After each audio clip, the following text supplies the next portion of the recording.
আসসালামু আলাইকুম। আপনি বাংলাদেশের ব্যাংকগুলোর ভিসা ডেবিট কার্ডে বিকাশ থেকে ফান্ড ট্রান্সফার করতে পারবেন।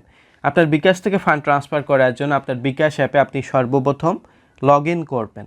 লগ ইন করার পর আপনি ট্রান্সফার মানি অপশনে ক্লিক করার পর আপনি কার্ড অপশনে ক্লিক করবেন।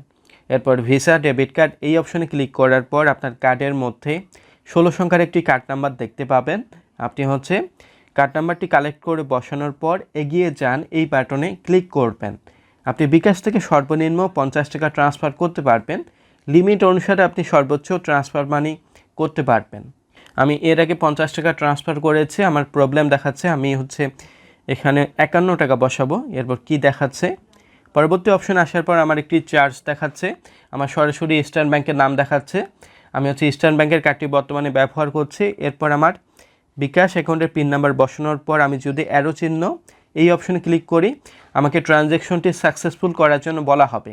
একটি বিষয় মনে রাখবেন, আপনার ডেবিট কার্ডে ফান্ড ট্রান্সফার করলে আপনাকে 12 টাকা 50 পয়সার চার্জটি দিতে হবে। ফান্ড ট্রান্সফার সাকসেসফুল করার জন্য আমাকে বিকাশ আইকনে ট্যাপ অ্যান্ড হোল্ড করে প্রেস করতে হবে।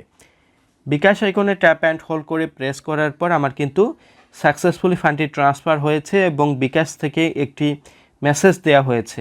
একটু অপেক্ষা করলে আমার ইস্টার্ন ব্যাংক থেকে একটি মেসেজ দেওয়া হবে। আমি একটু অপেক্ষা করি।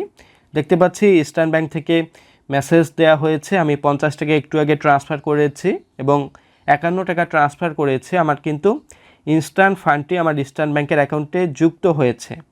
এক্ষেত্রে অনেক ব্যাংকে ফান্ড ট্রান্সফার করলে আপনার সর্বোচ্চ 3 কার্যদিবস সময় লাগতে পারে। আশা করি ভিডিওটি ভালো লাগবে। ভালো লাগলে শেয়ার করবেন, লাইক দিবেন। ধন্যবাদ।